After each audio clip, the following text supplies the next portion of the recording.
Welcome back to Leela kitchen. ఈరోజు మన వీడియోలో ఎంతో రుచికరమైన సొరకాయ హల్వా చేసి చూపించబోతున్నాను. ఈ సొరకాయ హల్వా చాలా రుచికరంగా ఉంటుంది. పిల్లల నుంచి పెద్దల వరకు చాలా ఇష్టంగా తింటారు. చాలా రుచికరమైన ఈ హల్వాని తప్పకుండా మీ కిచెన్లో చేసుకోండి.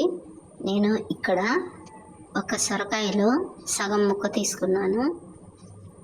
దాన్ని సగానికి కట్ చేసి ఒక ముక్క తీసుకున్న తర్వాత దాని పీలర్తో ఈ విధంగా చెక్కు తీసుకోవాలి. చెక్కు తీసుకున్న తర్వాత ఈ విధంగా ఈ హల్వా ఫంక్షన్లకి, అన్ని ఫంక్షన్లకి, పెళ్ళిళ్ళకి కూడా ఈ సొరకాయ హల్వాని చేస్తారు. చాలా బాగుంటుంది. అన్ని హల్వాస్ కన్నా ఈ సొరకాయ హల్వా చాలా బాగుంటుంది.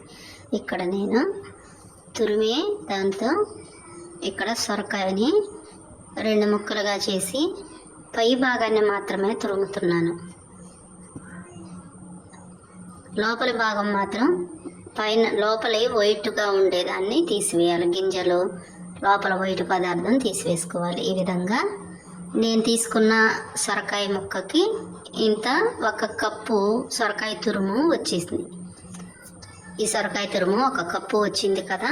ఇప్పుడు నేను దాన్ని పక్కన పెట్టుకొని కళాయి పెట్టుకొని దానిలో 1 స్పూను నెయ్యి వేసి, ఆవు నెయ్యి వేసానండి నేను. మీరు ఏ నెయ్యి అయినా వేసుకోవచ్చు. చాలా బలమున్న ఆవు నెయ్యి వేసాను. తర్వాత దానిలో 1 గుప్పెడు జీడిపప్పులు, బాదం పప్పులు వేసాను. తర్వాత అవి వేగిన తర్వాత పక్కన పెట్టుకొని అదే నెయ్యిలో నేను ఈ సొరకాయ తురుమును వేసి బాగా వేయించుకోవాలి. ఇలా వేసుకున్న సొరకాయ తురుముని బాగా వేయించుకోవాలి. కొంచెం వేగిన తర్వాత నేను ఎలా 1 కప్పుతో సొరకాయ తీసుకున్నానో సొరకాయ తురుము, తర్వాత అదే కప్పుతో పాలు తీసుకోవాలి.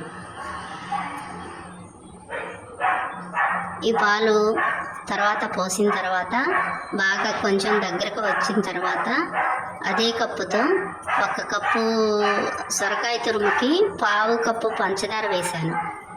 ఇలా వేసుకున్న తర్వాత 1 స్పూను నెయ్యి వేసుకోవాలి.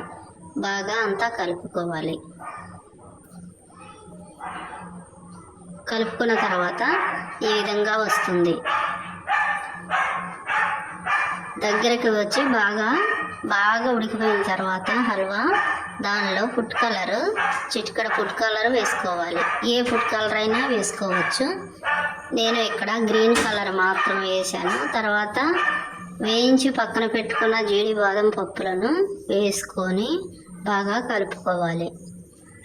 కలుపుకున్న తర్వాత ఎంతో రుచికరమైన ఈ స్వీట్ హల్వా రెడీ అయిపోయిందండి. ఈ విధంగా వస్తుంది. తప్పకుండా మీరు చేసుకోండి. ఎంతో రుచికరమైన హల్వా మరి తప్పకుండా చేసుకోండి. అంతేనండి, రెడీ అయిపోయినాయి హల్వా.